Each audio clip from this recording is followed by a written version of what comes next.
मैं के मीना से आचार्य राजनीति विज्ञान राजकीय महाविद्यालय वाली। आज दिनांक 2 अगस्त 2020। ई कॉन्टेक्ट टॉपिक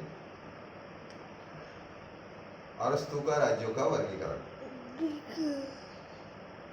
बीए पार्ट 3 और एमए प्रीवियस। अरस्तु ने अपनी पुस्तक पॉलिटिक्स में राज्यों का वर्गीकरण प्रस्तुत किया।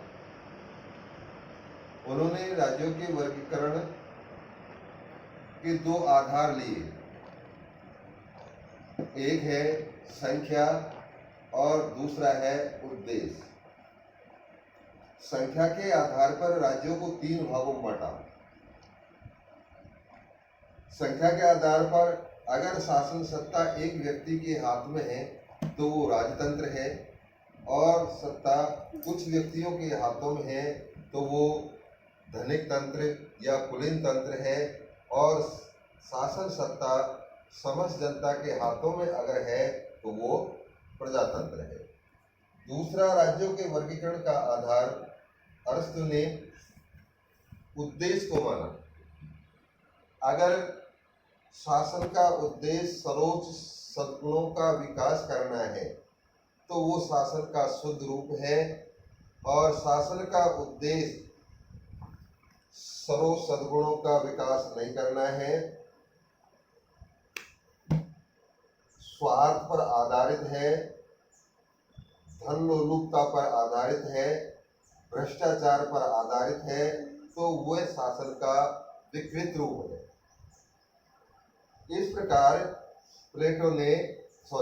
अरस्तु ने जो राज्यों का वर्गीकरण प्रस्तुत किया, वह उद्देश्य के आधार पर उन्होंने 3 शासन के शुद्ध रूप और 3 शासन के विकृत रूपों की व्याख्या की। अरस्तु ने शासन के शुद्ध रूप में सबसे पहले राजतंत्र को लिया। अगर राजतंत्र का उद्देश्य सर्वोच्च सद्गुणों का विकास करना है तो वह शासन का शुद्ध रूप है। राजतंत्र का जो विकृत रूप है वो निरंकुश तंत्र है।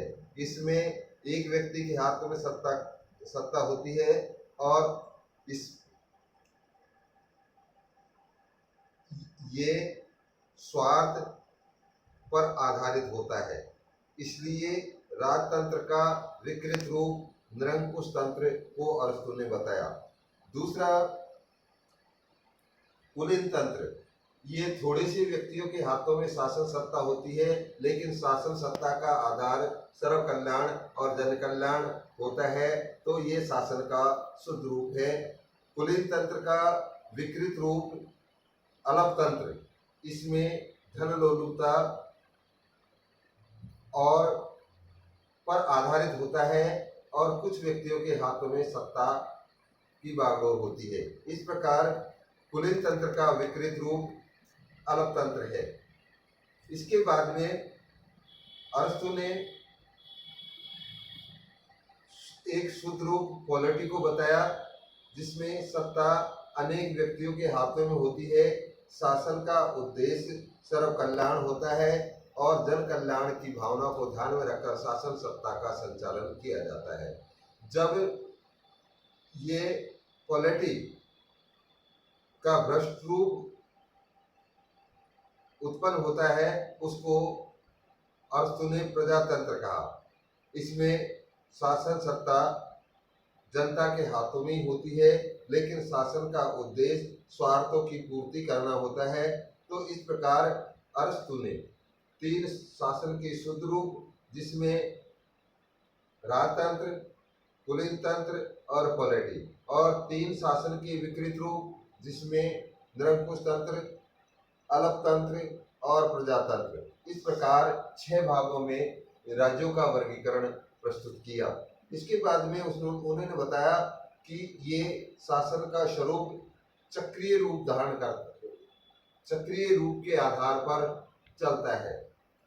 उन्होंने बताया कि सबसे पहले राजतंत्र, जब उसका उद्देश्य सद्गुणों का विकास करना है, तो वे शासन का शुद्ध रूप, और उसके बाद में जब राजतंत्र विकृत रूप धारण कर लेता है तो शासन सत्ता कुछ व्यक्तियों के हाथों में आ जाती है, उसको कुलीन तंत्र। और जब कुलीन तंत्र में स्वार्थ की भावना और धन लोलुपता की भावना उत्पन्न हो जाती है तो अलग तंत्र हो जाता है, और अलग तंत्र को समाप्त करके जब जनता शासन सत्ता अपने हाथ में ले लेती है और वह सर्व कल्याण की भावना से कार्य करती है तो वह पॉलिटी के नाम से जाना जाता है।